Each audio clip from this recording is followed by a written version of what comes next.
வீட்ல குட்டி குட்டி பப்பீஸ் வாங்கி நீங்க வச்சிருக்கீங்களா? அத வளர்க்குற ப்ராசஸ்ல இருக்கிறீங்கன்னா, இந்த வீடியோ கண்டிப்பா பாருங்க. உங்க பப்பீஸ்க்கு என்னென்ன நியூட்ரியன்ட்ஸ் தேவை அப்படின்றது தான் நான் சொல்லப் போறேன். So 5 ways to take care of your குட்டி பப்பீஸ். சோ நம்பர் 1 என்னன்னு பார்த்தீங்கன்னா, அதோட ஹேரும், நெயில்ஸும், ஸ்கின்னும் ரொம்ப ரொம்ப நல்லா இருக்கணும். லைக் நம்மளுக்கு எப்படி ஹேர், ஸ்கின், நெயில்ஸ்லாம் நல்லா இருக்கணுமோ அதே மாதிரி. சோ ஒரு அதாவது ஒரு குட்டி பப்பியோடைய அந்த பாடியில இருக்கிற ஹேரா இருக்கட்டும், அந்த அவுட்டர் சர்ஃபேஸ் வந்துட்டு எவ்வளோ பளபளன்னு இருக்குதோ, அவ்வளோக்கு அவ்வளோ அது ஹெல்தியா இருக்கு அப்படின்னு அர்த்தமா. Same like human beings. So அதோடைய அந்த பாடி, ஹேர், ஸ்கின் எல்லாத்தையுமே பார்த்துக்கிறதுக்கு அவங்களுடைய சாப்பாட்டுல கண்டிப்பா ஒமேகா 3 ஃபேட்டி ஆசிட் இருக்கணும் அப்படின்னு சொல்றாங்க.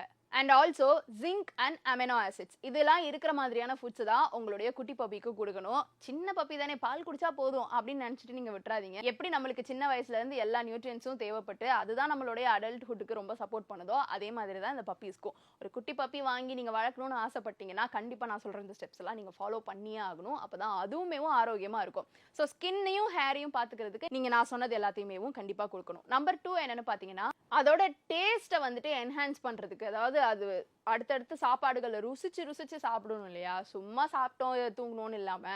ஸோ அதோடைய டேஸ்ட்டை என்ஹான்ஸ் பண்றதுக்கு சின்ன வயசுலயே இந்த கிபிள்ஸ் கொடுக்கலாம் அப்படின்னு சொல்றாங்க. இந்த கிபிள்ஸ்ல அவ்வளோ நியூட்ரியன்ஸ் இருக்கு.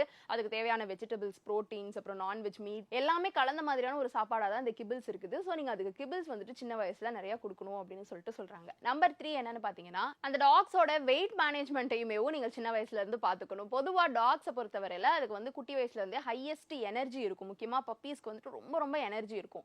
அந்த எனர்ஜி என்ன பண்ணும்னா வந்துட்டு குட்டி குட்டியா கொஞ்சம் கொஞ்சமா சாப்பிட்டு சாப்பிட்டு சாப்பிட்டு சாப்பிட்டு அது வந்துட்டு அதிகமா சாப்பிட்டு வெயிட் போட்டுரும் அப்படின்னு சொல்றாங்க. அண்ட் முக்கியமா நீங்க வீட்டுக்குள்ளேயே வச்சிருக்கிற டாக்ஸ் எக்ஸசைஸும் பண்ணாது இல்லையா, டாக்ஸுமே எக்ஸசைஸ் பண்ணணும். அப்பதான் அதோட ஹெல்த் வந்துட்டு ஃபிட்டா இருக்கும். ஸோ அப்படி எக்ஸசைஸ் பண்ணாம சாப்பிட்டு தூங்க அண்ட் அதோடைய எனர்ஜியை வந்துட்டு குறைச்சோ இல்ல அங்கிட்டு ஓடி ஏதாவது வெளிப்படுத்தும். அவ்வளவுதான். அதுக்கு மேக்ஸிமம் அதுக்கு உடம்புக்கு தேவையான எக்ஸசைஸ் வந்துட்டு கிடைக்காது. அப்படி இருக்கிற பட்சத்துல அதிகப்படியா வெயிட் போட்டுரும் அப்படின்னு சொல்றாங்க. அதனால நீங்க என்ன பண்ணணும்னா, ஹையர் அமௌண்ட் ஆஃப் போர்ஷன் அதுல வந்துட்டு புரோட்டீன், நியூட்ரியன்ஸ் எல்லாமே இருக்கிற மாதிரி பார்த்து அதுக்கு ஒரே டயத்துல கொடுக்கணும். அடிக்கடி கொஞ்சம் கொஞ்சமா வந்து சாப்பிட்டு மொத்தமா அதை வெயிட் போட்டுறாம பாத்துக்கணும் அப்படின்னு சொல்றாங்க. அண்ட் அதையுமே எக்ஸசைஸ் பண்ண வைங்க, வாக்கிங் கூட்டு போங்க. வீட்டுக்குள்ளேயே அடைச்சு வைக்கிறதுக்கு வந்து அது வந்து ஒரு வீட்டுல இருக்கிற ஹியூமன் பீயிங் கிடையாது. நம்மளே வந்துட்டு வெளில போயிட்டு வரணும்னு தான் ஆசைப்படுறோம். அப்படி இருக்கிற பட்சத்துல அது அதிகப்படியா வெளியில போய் சுத்தி பார்த்து எக்ஸசைஸும் பண்ணணும் அப்படின்னு சொல்றாங்க. நம்பர் 4 என்னன்னு பாத்தீங்கன்னா, அதோடைய digestive health and also bone ஹெல்த்தையுமே பார்த்துக்கணும். எப்படி நம்ம வந்து சாப்பிடுறது சிலது வந்து டைஜஸ்ட் ஆகாம போயிருதோ அதே மாதிரி தான் டாக்ஸுக்கும்.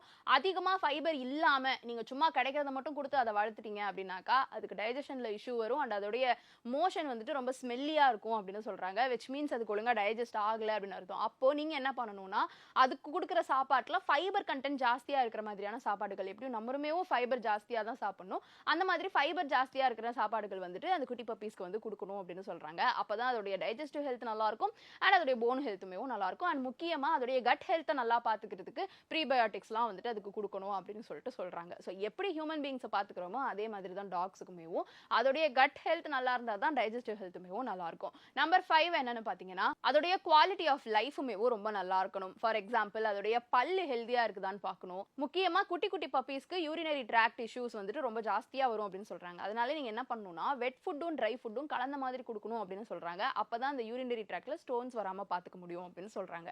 அண்ட் ஆல்சோ அதோடைய பற்களை வந்துட்டு ரொம்ப நல்லா பாத்துக்கணும். அதுக்கு தேவையான கிபிள்ஸ்லாம் இருக்கு, அதை வந்து கிளீன் பண்ணிரும் அப்படின்லாம் சொல்றாங்க. ஸோ அது என்ன அப்படின்றத உங்களுடைய டாக்டர்ஸ் கிட்ட கேட்டு கரெக்டா அந்த பப்பியோட பல்லு, யூரினரி ட்ராக்ட் இதையுமே நல்லா பாத்துக்க வேண்டியது ரொம்ப ரொம்ப முக்கியம். இதெல்லாம் 5 இம்பார்ட்டன்டான விஷயம் உங்க டாக்ஸை நீங்க பாத்துக்கிறதுக்கு. இந்த வீடியோ பத்தின உங்களுடைய கருத்து இருந்தா கீழே வந்து கமெண்ட் பாக்ஸ்ல ரியா என் கூட ஷேர் பண்ணலாம்.